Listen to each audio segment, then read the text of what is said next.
नमस्कार, मैं उमाशंकर सिंह आज आपके लिए लेकर आया हूं अफसर, राजनेता और सरकार। एक दौर वह भी था जब आईएएस और आईपीएस अधिकारी रिटायर्ड होने के बाद राजनीति ज्वाइन करने के बारे में सोचते थे। वे नौकरी के दरमियान राजनीति की बारीकियां सीख जाते थे। इससे राजनीति में कामयाबी हासिल करना आसान हो जाता था। अब यह ट्रेंड बदल चुका है। अधिकारियों को अब राजनीति इस कदर भा रही है कि उन्हें इसके लिए नौकरी छोड़ने से परहेज नहीं है। आपको याद ही होगा, कुछ समय पहले जम्मू कश्मीर के निवासी और साल 2010 बैच के आईएएस टॉपर शाह फैसल ने राजनीति में उतरने का फैसला किया। वहीं उड़ीसा के आईएएस अधिकारी अपराजिता सारंगी ने अपने पद से इस्तीफा देकर पिछले साल नवंबर में बीजेपी का दामन थाम लिया था। बिहार की रहने वाली अपराजिता 1994 बैच की आईएएस है।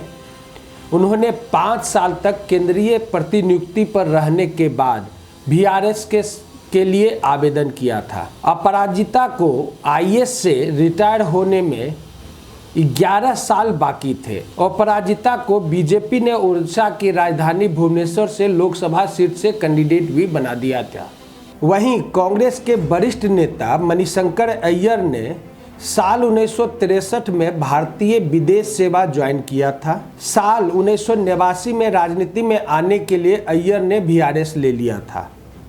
मानव संसाधन राज्य मंत्री सत्यपाल सिंह महाराष्ट्र कैडर के 1980 बैच के आईपीएस अधिकारी थे।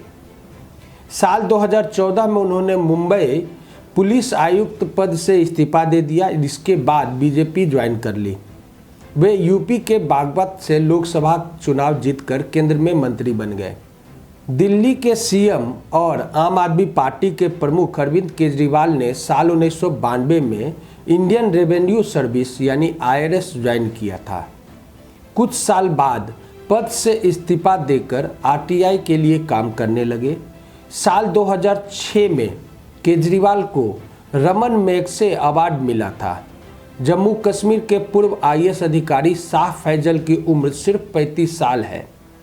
इस पूर्व आईएएस ने कुछ दिन पहले ही अपनी नई राजनीतिक party Jammu Kashmir people's movement बनाई है।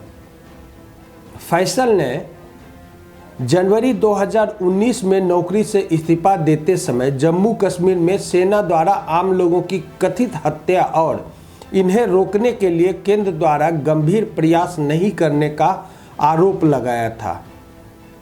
छत्तीसगढ़ के पूर्व सीएम रमन सिंह के करीबी माने जाने वाले 2005 बैच के आईएएस अधिकारी ओपी चौधरी ने अगस्त 2018 में पद से इस्तीफा दे दिया था।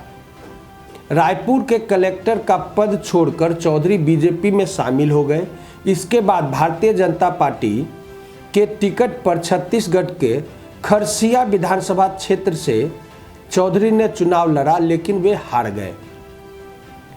भारत में अक्सर राजनीतिज्ञों, अधिकारियों और गुंडों की धुरी की बात की जाती है। अफसरशाही और राजनेताओं के बीच घनिष्ठ संबंध का होना कोई नई बात नहीं है। कुछ चोरी और सीनाजोरी राजनेता अधिकारी को सिखाते हैं तो कुछ अधिकारी राजनेताओं को पाठ पढ़ाते हैं। दरअसल कहने को तो बिहार में कानून का राज है, पर वास्तविकता कुछ और ही है। अगर आपको इसे समझना है तो यह पोस्ट आपको पढ़ना चाहिए, जिसका शीर्षक है विधानसभा की कुर्सी मुझे चाहिए। एक अदना सा पोस्ट किसी की हिम्मत नहीं है जो यह सोच भी सके कि विधानसभा जाएगा, मारे जाएंगे, लाश गंगा से सटे किसी नाले में मिलेगा।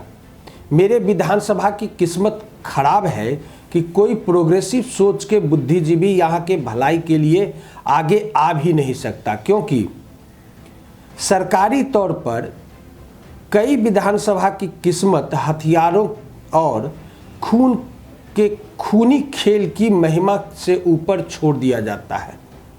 जबकि सच तो यही है कि कभी मिनी इंडस्ट्रियल एरिया कहलाने वाले कई विधानसभा पलायन इकोनॉमी पर निर्भर हो चुका है। यहाँ के सारे कल कारखानाएं बंद हो चुकी हैं। शराब तस्करी अपने चरम पर है। पढ़े लिखे बच्चे शराब तस्कर बन चुके हैं। मोटा मोटी आप यूँ समझिए कि आपके लिए नरक का रास्ता खोल दिया गया है। वो तो गंदे राजनीति की ही महिमा है कि या तो कोई क्रिमिनल या फिर कोई खद्दर वाला नेता ही आपका प्रतिनिधि बनेगा और बिहार की राजनीति को आगे ले जा सकता है। यानी वो असामाजिक तत्व ही होगा, कन्फर्म है। आपको चूज करना होगा कि कौन कम और कौन ज़्यादा या कौन बेहतर। इसी सवालों का जवाब आपको ढूंढना होगा और आप ढूंढते भी हैं और आप सत्ता देते भी हैं, जिसका प्रमाण पिछले लोकसभा और पिछला बिहार विधानसभा चुनाव ने बता दिया है, जिसमें आज के हमारे सांसद साहब किसी को पसंद नहीं थे, पर जनता अंधा भक्त बना हुआ था और उसके आंखों पर झूठे देशभक्ति की पट्टी पड़ी हुई थी। खैर, अब एक विधानसभा लौटते हैं। लोगों का कहना है कि इन असामाजिक तत्वों के परिधि को पार कर एक क्रिमिनल नेता रॉबिन हुड बन जाते हैं। एक राजनेता, एक क्रिमिनल और एक अधिकारी अगर चाहे तो क्या क्या कर सकता है, इसका उदाहरण आप 2019 के लोकसभा चुनाव और 2020 के बिहार विधानसभा चुनाव में देख सकते हैं। ये तीनों पब्लिक का हमदर्द अक्सर दिखते हैं। आगे भी उनको अपना भाग्य दिख रहा होता है, जिसके कारण इन तीनों के कॉकटेल का एक लीला वो भी अपरंपार होता है। अब आप इंतजार करें कि अगला असामाजिक चेहरा कौन प्रोजेक्ट होगा या सामाजिक चेहरा जो आपके ग्रीवांश में या आपके कलेजे पर दाल मूंगेगा। वैसे भी हम और हमारी मानसिकता यही चाहता है कि ऐसा ही हो। फिर हाय तो बा काहे की, जाहे विधि राखे सरकार वही विधि रहिए। देशभक्ति के विभत्स रूप कलेजे से लगाए रखिए। रोज घुट घुट कर मरिए, पर अपना मसीहा चुनते समय जाति, धर्म और प्रदेश के गुण गाइए। किसको समझाया जा सकता है? बिहारी खबर तो कोशिश ही कर सकता है ना। खैर, आज बिहार के समाज और सामाजिक दायित्व खत्म होकर कौन है बड़ा बाहुबली होकर सत्ता का खेल चरम पर होने लगा है। समाज बदल चुका है। आमजन राजनीति के खेल से खुद को दूर कर महज वोट करने का पर्व मानकर खुद को इससे दूर कर चुके हैं, जिसका परिणाम ये हुआ है कि बिहार की राजनीति महज सत्ता के लिए तथा केंद्र की राजनीति भी महज सत्ता के लिए ही हो चुका है।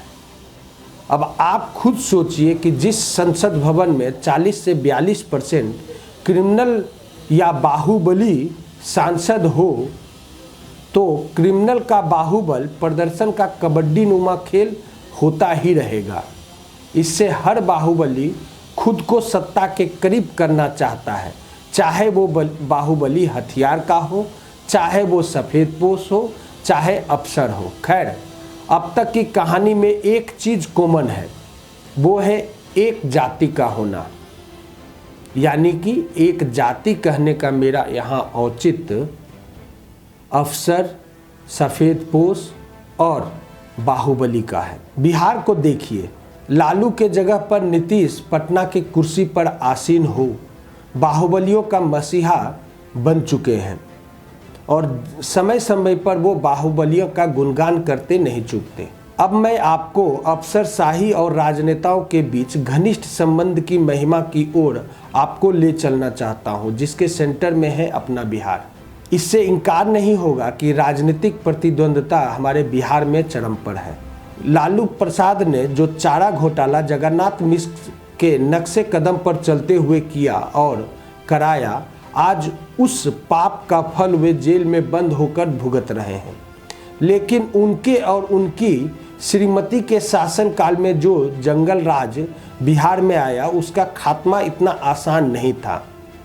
नीतीश कुमार खुद उसी जंगल राज का एक फसल है जो थोड़ा सफ़ेद चुनर ओढ़कर अपनी अनैतिक काम कर रहे हैं और अपने लोगों से करा रहे हैं, जिसका जीता जागता उदाहरण आप आजकल बिहार में हो रहे घटना कहें या दुर्घटना उससे देख सकते हैं। कहते हैं ना, सत्ता किसे अंधा नहीं कर सकती। अच्छे अच्छे योगियों को भी भोगी बनाकर रख देती है। तो इसमें कहाँ लालू, कहाँ जगन्नाथ मिश्र, तो कहाँ नीतीश कुमार, सब एक ही थाली के। खैर, आपको सोचना है कि क्या ये वाकई एक ही थाली के चट्टे बट्टे हैं? हमारा काम है आपको जागरूक करना। हमारा प्रयास जारी रहेगा। तब तक आप हमारे फेसबुक और यूट्यूब चैनल को यूं ही लाइक और सब्सक्राइब करते रहें। नमस्कार।